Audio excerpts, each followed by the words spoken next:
Welcome. So here I'm going to be talking about this oh crap potty training method. So and kind of our experience as a family using it. So the first question is always, does it work? I have a 4-year-old who's fully trained, including night times. I have a 2.5-year-old who is like 90% there. He's already night trained. We're still working on number 2 a little bit, but for the most part, it has really worked. So I think that in some way, I don't know if it's better than any other method, but this is the book that we bought and we read it, and it has worked for us to get both of our kids night trained. Well, potty trained overall. So the first thing is this stuff you're going to need. So the first things first, if you're doing nighttime training, you're going to need a lot of mattress protectors. I like these ones that are kind of plasticky on the inside, but like quilted on the top. So this is what I bought. I bought 3 sets of night protectors as well as 3 sets of sheets so that I can not be doing laundry every single time, right? So I have that. The next thing is a portable potty. So both of my children really liked to have an option where they're not going in the big potty to start because it's just a lot of pressure to go.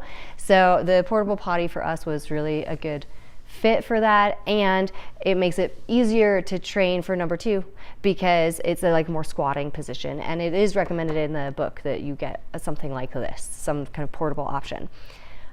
Disposable cups for the car. I don't have one right here, but the author recommends red Solo cups, but I prefer clear disposable cups because then you can see if there's pee going into the cup.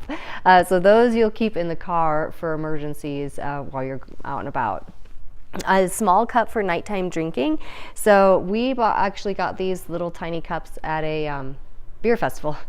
They were our sample cups, but they're the perfect size. So this cup holds exactly 4 ounces of liquid if you fill it all the way to the top.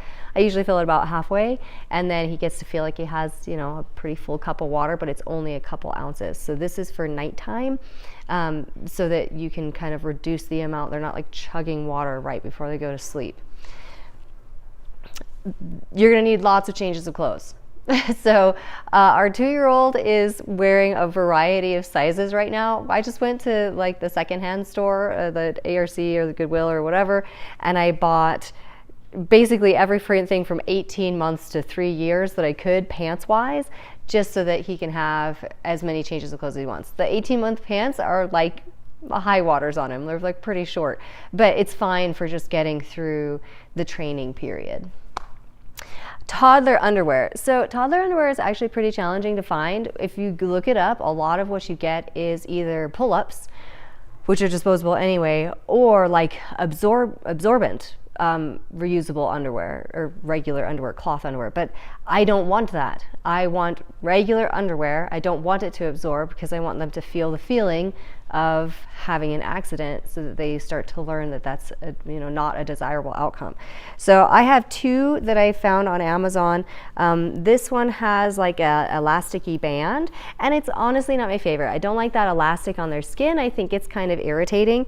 I found another variety that does have just a cloth wrapped around that elastic so that it's just nice and smooth on their skin. Something about toddler underwear is I did buy a size up. So if you have a 2-year-old, buy size 3. If you have a 3-year-old, buy size 4, et cetera, because especially for the younger kids, I would say it's more critical for like a 2 or 3-year-old. It needs to be loose enough that they can easily get their own pants and underwear down. If it's really snug, it'll be harder for them to pull it down. So that's why I always buy a size up for underwear, and it just makes it a little bit easier for them to do their own thing. The next thing is these Croc style shoes. So you don't have to be the brand, but just basically it needs to be closed-toed, at least for us, because we had to send our kids to daycare and they require a closed-toe shoe. So it needs to be closed-toed for us, but just something that's basically made of either plastic so that, because it will happen that there will be accidents that wet them all the way down to their socks and shoes, and their shoes will be totally wet and soaked. So this gives you an option to basically take the shoe, run it under some water, wipe it with a cloth, and throw it back on the kid. If you have regular tennis shoes, they're going to be soaked through, and then what are your kids going to do for shoes? This was especially key for our daycare because they don't have a lot of spare pair of shoes, and they can't have the kids be running around without shoes on. So that was really key for that. You are absolutely going to need OxiClean. So this is my favorite product for removing stains of all kinds, including potty-related stains. And so for OxiClean, you just really do need to follow the directions. It's quite a lot of powder for when you're doing a pre-soak. And I'm going to talk about, I'll talk a little bit later about handling laundry, but do follow the directions. And then when you do that, the soaking, it really does work to get the stains out. And then the last thing is a step stool. So I like to have a step stool to get them access to the toilet. I'll talk a little bit about different products that we bought to go over the toilet, like kid toilet products. I just haven't had a lot of success with them. So a step stool is what I prefer and what I think that you should get. The next thing is, okay, so we're actually getting started on the pottying. So the first thing that a lot of programs recommend is like the naked weekend. So basically you're having a weekend where you stay home with your child. They have no pants, no bottoms on at all. And although my kids both like to have tops on, they didn't want to be, it was cold. It was winter when we were doing it for both, so they did have tops on. I did put them both in, or I put my child in like a smaller top. So a 2-year-old, I put in like 18 months. So it's a little bit high on the belly, but that kept everything clear so that they weren't getting pee on stuff. So I wasn't having to change their top all the time. But no bottoms, and you're just in the house. So you can read the book for like a full description of everything, but I'm in the house, I've blocked off, we used baby gates to block off the areas that had carpet. So we were mostly in our living room and kitchen area, which was all hard surface. We actually rolled up our rug and threw it in another room for that weekend. And for my couches, I put fleece blankets over them. But I really just don't encourage my kids to be on the couch when they don't have bottoms on, so we just kind of worked on that. We had lots of toys, things to do, but the small potty was out in the living room during that time, and basically paying attention, watching them like a hawk. As soon as they start to pee, picking them up, running them over to the toilet and setting them down. So there's pee everywhere, right? There's like a long train of pee. You're gonna have pee on your socks. That's definitely gonna happen. But some of the pee goes in the potty. And then it's like a big celebration, right? So my kids both responded really well to that big celebration. And it was kind of fun, right? Our kids both did get tired of being prompted to sit on the potty, probably because we did it too much. I know she says that in the book, that it's like a common error. We made that mistake. So we just started doing like activity-based promptings. So first thing in the morning, if we're gonna go outside in the backyard to play, prompting, although of course we did put bottoms on to go outside and play. We didn't stay inside the whole day. We would pee and then go outside for like in the backyard for like an hour to kind of play around in the snow, whatever. Before and after meals, before and after a nap, that kind of thing. And that seemed to help reduce their fatigue on that. If they pee on the floor, we just very calmly say, no, pee goes in the potty. We're not trying to make them cry, but we are telling them this isn't right, this other thing is desired. So no, pee goes in the potty, or no, poop goes in the potty.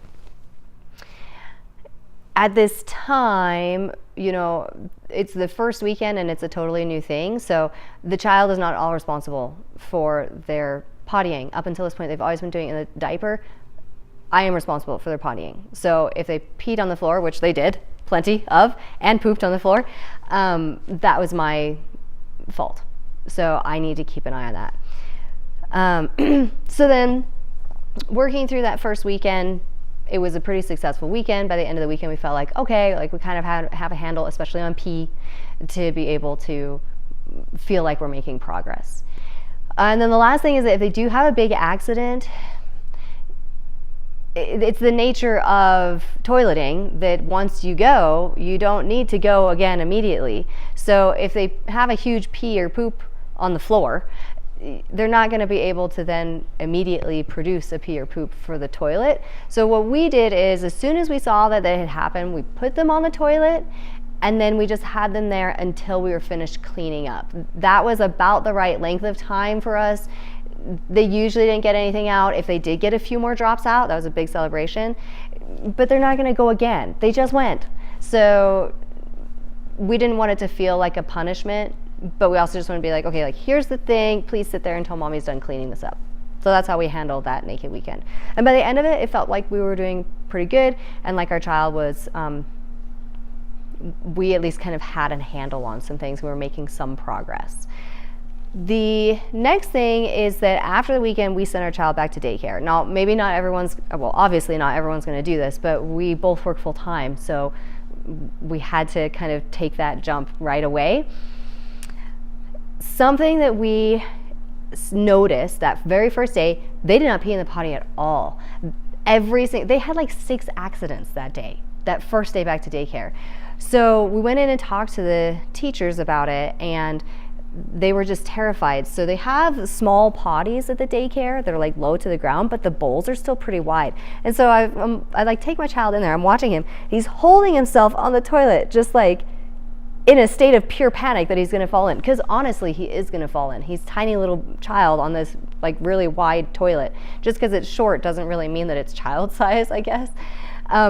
So what has worked for us, and actually our daycare said that they did it for all of their boys especially, is for them to take their shoes, pants, and underwear totally off and to go backwards on the toilet. So they're facing the tank and they can kind of hold on to that, and that lets them kind of feel secure. So that is how we handled going potty at the daycare. It's still less work for the daycare providers than changing a diaper, and our providers were really happy to do that. Like they want to help us achieve this milestone for our kids, so that for them was a very, very easy thing to do. Our daycare did require that underwear had to be worn, so in the book she recommends doing commando style for like a month or 2. That wasn't an option for us. We had to send our children in underwear. I tried one day just without saying anything to send them without, and the daycare immediately called me and said that that was not okay. So we had to have them in underwear. It, I think, does delay your number 2 training a little bit, but for P, I don't think it makes as much of a difference, and it's working out. It maybe is taking a little longer, but it's okay. It's going okay. To daycare, I brought 3 changes of clothes, so everything: shirt, underwear, pants, socks, 3 changes of all of that, and then also my Crocs, so that they could. I sent them in regular tennis shoes, and then sent the Crocs as the backup. They did wear a diaper during nap time. And something else that I asked them to do was to give my child, they have water bottles there, and so I just made sure that my child had a water bottle and that he knew where it was during the day to be able to go ask his teacher for it. Because if they're not drinking water throughout the day, they're going to be really thirsty at night, and they're going to crush water right before bed. So drinking water throughout the day really helped us to manage our nighttime training. So that just kind of sets us up for success there. My daycare also was fine. They had water bottles that they provided to the children, but they also were cool if we brought our own in. So that could be an option too. We didn't need to end up doing that. And then just, be understanding of your daycare staff. They have a lot of people, a lot of children that they're trying to manage. Some of them are potty training, some of them are still in diapers. It's very complicated. So we always still did diapers during nap time because we really wanted our child to nap and not kind of put the provider into a situation where they're just having to deal with a grumpy child who's peed and woke himself up and then woke up all the other children. So diaper during nap for the first month or so. And then just to be cool, just be cool, right? The other thing is that for me, if they're on their last pair of pants or their last pair of underwear, they should put our kid in a diaper because they don't need to be dealing with that. And if they don't have spare clothes, what are they going to do? So we just really try to work with them and make them feel like, listen, we're all in this together. We're trying to achieve this goal. And that worked really well for us, and we had a really positive experience with our provider for that. So the next thing then is dealing with number 2, poop. Poop is hard. So everyone I talk to, poop is hard. There's a whole chapter in it devoted to poop in the book and problems with poop. So if you're having like issues with it, certainly you can read the book and you can kind of look at the troubleshooting. For us, the basics were, first of all, we don't want our children to be constipated. So I really like applesauce. I know a lot of people are really into dried fruit like prunes and stuff, but I think that toddlers don't drink that much water, and water is a bigger deal than fiber, for us at least. So I like applesauce, which is nice and liquidy. We just planned for foods that have a lot of fluids in them. So I always made sure they had milk and water with breakfast. We did lots of fresh fruit that week instead of dried, because the fresh fruit still has all the water in it. And I made a lot of soups that week. So we had lots of liquids just naturally in our diet. We tried not to do too many dried snacks or, less liquidy foods. So that helped us. Then after that, you're just kind of trying to see when your kid has to poop. And that can be kind of challenging. So we just kept an eye. Right? There's really nothing else you can do, is just watch them. And if you miss it, that's on you. Because at this age, they're not going to get it on their own. You have to catch it, and then you have to run them over to the potty. I will say probably about 5 weeks in, maybe only 4 weeks, 4 or 5 weeks in, was the first time our child told us that he had to go. And that was like so exciting, and we made a big deal out of it, that it was really great that he came and told us. There will also be a phase where they don't know if they have to pass gas or if they have to poop. So there will be a little phase where there's some false alarms in them, but that's a really good sign. If they come tell you that they have to poop, but all they really have to do is pass gas, that's a really good sign. They're recognizing that there's something happening, and that's great. So that's something that you're going to have to kind of just be aware of. And I think accidents for that last longer. From everyone I've talked to, it just takes a little bit longer to figure that out, especially if they're wearing underwear during the day, because it feels more like a diaper.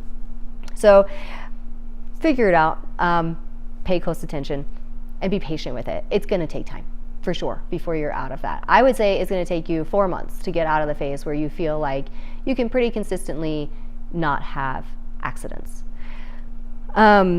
Something that has been really successful for us is if they do a poop or pee in the small potty, to let them dump it themselves into the big potty.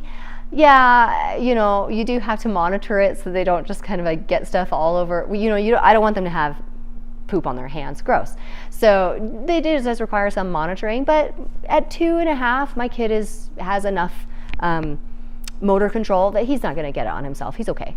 So we walk slowly to the bathroom. He does it. They love to have their stools complimented. It is very exciting for them. And I always try to make it sound like it's a good thing. Like, oh wow, that makes your tummy must feel really good. Like, try to use positive language there, so that they feel like it's good. Another thing is, she has a whole thing about withholding and all this other stuff. If it becomes a problem, you're going to have to read the troubleshooting of the book. For us, it hasn't been a problem. So those are the steps that we took. I just tried to be calm. We try to use words like relax, let go, so instead of like push. I don't know, for some reason that works better with our children. Poop. All right, so then the next thing is nighttime training, which is another huge one, and it can be difficult. So a couple things in the book. First pro tip, this is amazing, and this is not out of the book, this is just my gift to you. When you are making up the bed, do a layer of the protector, then do a sheet, then do another protector and another sheet. This way, when, not if, but when you have an accident at night, you can just pull off that top layer of sheet and protector, and then you can just change your kid and put him back to bed. So you don't have to actually change sheets in the night. That has been a huge time saver for us. Okay. Putting a portable potty in the room, because we started both of our children with potty training when they were about 2, a little over 2, and they still struggled to open their door with the round handles. So putting the potty in the room so that all they had to do was get out of bed, go potty, and then right back to bed was great for us as well. She recommends in the book that you go into their room at night and wake them up to pee. So you don't like fully rouse them, you don't turn on any lights, whatever. You pick them out of bed, you put them on, you pull the pants down, they're kind of leaning on you, you put them on the portable potty, and then you just let them pee, and then pants up and back to bed, and they don't even really fully wake up. That worked great with our first child. One of the problems was that then it was like, okay, now we're going into this room every night at 2 a.m. When and how do we stop this? And I didn't feel like that was really closely covered in the book of like how to like get out of that. So we pushed it till 3 a.m. 4 a.m. was too late because then he would have been up for the day. We pushed it to 3 a.m. and then we just stopped. And then we had a couple accidents and then he kind of figured it out. And we would often go to his room in the morning and he would just, there would be pee in the potty. He would have gotten up on his own in the night to pee. Something else that we did at this time as well is we put our mattresses on the floor. So we took the bed frame out of the room because we don't want our child like kind of falling out of bed trying to get up in the middle of the night to pee. So mattress was on the floor during that time. For our second, going into the room and waking him up in the night did not work. Hard pass on that. There were so many tears. He would be so agitated and we wouldn't even be able to get him to sit down. Like he would be awake instantly, none of this half asleep thing, totally awake, and then like super angry and sad. So we actually we tried it for a little while, but we weren't having success. We'd go in there to try to get him to pee. He'd be really angry and just like sad. We'd end up leaving and then he'd pee in the bed 2 minutes later. So we were all exhausted after 5 days of that. We just went back to diapers. So we went back to diapers for about 3 weeks. After 3 weeks, the daycare actually was like, you know, hey, he's waking up dry from his nap. We're going to try him in underwear instead of a diaper for nap. And we were like, cool, that's great, thank you. So they did that for about a week during nap. And then what started happening is during the nighttime, he started in the morning, he'd be crying at like 5:45 or 6 a.m. And we'd go in there and he'd be crying because he couldn't get his diaper off and he had to pee. So that for us was like, okay, now you're ready. So we never did the nighttime waking up thing with our second. We just went from diapers to no diaper at nap. And then he was like ready, I guess. So we did have a few accidents, but he just kind of figured it out. And it's the same where every now and then we'll go in and there'll be pee in there that he went pee, but he just seems to be kind of a camel. He just holds it all night. And a lot of times he'll wake up in the morning and then it'll be like 45 minutes later and we'll be like, did he pee yet? And the answer is no, he hasn't peed yet. So we do have to keep an eye on him in the morning to make sure he actually goes, because otherwise he'll just get to playing and then forget and then have an accident. So that's what we did for that. We did have some nighttime accidents, but overall it worked pretty well for us. That was our nighttime experience.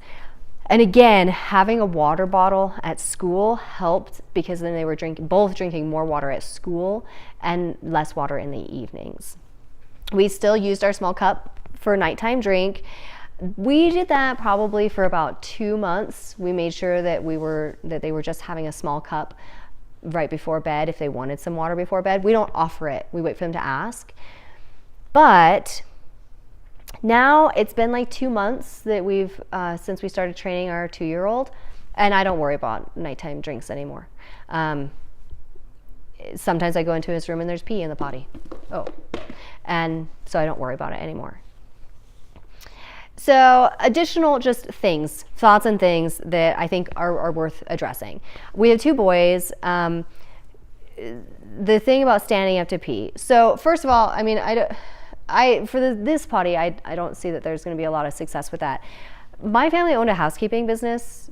So when I was a teenager and like from the age of like 16 to 20, like through college, I cleaned a lot of dirty houses, and boys are really bad at aiming until they're like 14. I have cleaned so much pee off of toilets that I don't want to do it anymore. So I'm very against standing up to pee for boys at this age. So my kids are so young. So that's a personal thing because of my personal, experience with having had observed a lot of different households of a lot of variety of people to see that this is still kind of a problem. And I don't want pee on my bathroom floor and I don't want to clean it up. So I asked the men in my household to either lock the door because my kids don't respect people's privacy, we're working on it, or just sit down to pee. And that has been okay for us for now. So that's what we're doing for that. Pee direction. Something about these little potties, especially for little boys, I don't know if this is much of a problem for little girls. If they're sitting on it and they lean back slightly, they're going to have a nice arc and it's going to come right out and splash all over your floor, which is not desirable. So what we do is we ask them to touch their toes while they're peeing because then it actually goes down into the toilet. I don't know if it's a problem for girls because I don't have girls. Transitioning to a big potty. So they sell all these products. We've got a couple. There's this one that you put over that has a step and you put over the potty. There's this guy as well that just goes inserts into the toilet. We haven't had a lot of success with either of them. Our kids don't really like them. The thing that has worked best for us is to just have our little step stool in front of the toilet, and we do the same thing that they do at daycare. They take their shoes, pants, and underwear totally off and they face the tank.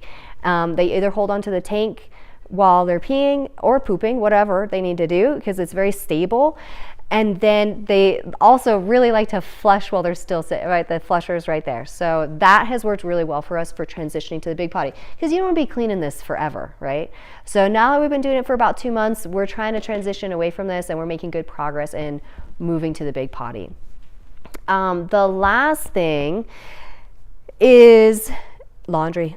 So you should expect to do lots of laundry, for sure. That's just going to be part of it. There's going to be accidents. You're going to have to do lots of laundry. The OxiClean instructions, for the little cup, it looks like a lot of powder every time. So you're going to need to fill it to 1 line. It says you can do 1 line per gallon for tough stains. And I do that for poop accidents. Well, first you need to get any residue off. So use your gloves and scrub it. If it's really, really bad, you can actually use your gloves and scrub it in the toilet water and then soak it. Honestly, if you're using the proper amount of water to soak, 10 to 15 minutes for us has been sufficient to get the stain out. And then sheet protectors for laundry. So just to be aware, these sheet protectors that are kind of plasticky on the inside, if you dry them on a high heat, this plastic will start to melt and stick together. And then when you pull it out, it'll be shoop, and it's and then damaged. So that's not good. You don't want that. You need the protector to be intact. So be aware of your sheet protectors. I either pull them out and just hang dry them on my, I have a little laundry rack.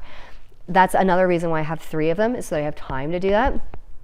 Or I just make sure that my laundry is on low. That has worked in my dryer, that the low heat doesn't damage it, but the medium and the high heat does actually damage the sheet protectors. So that's what I had to say about pottying.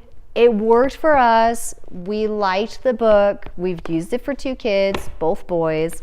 Yeah, if you have other questions, I'm not an expert and we didn't run into some of the problems that I know other families have run into, but I will try to answer them. So you can post any questions you have in the comments, and good luck with your potty training.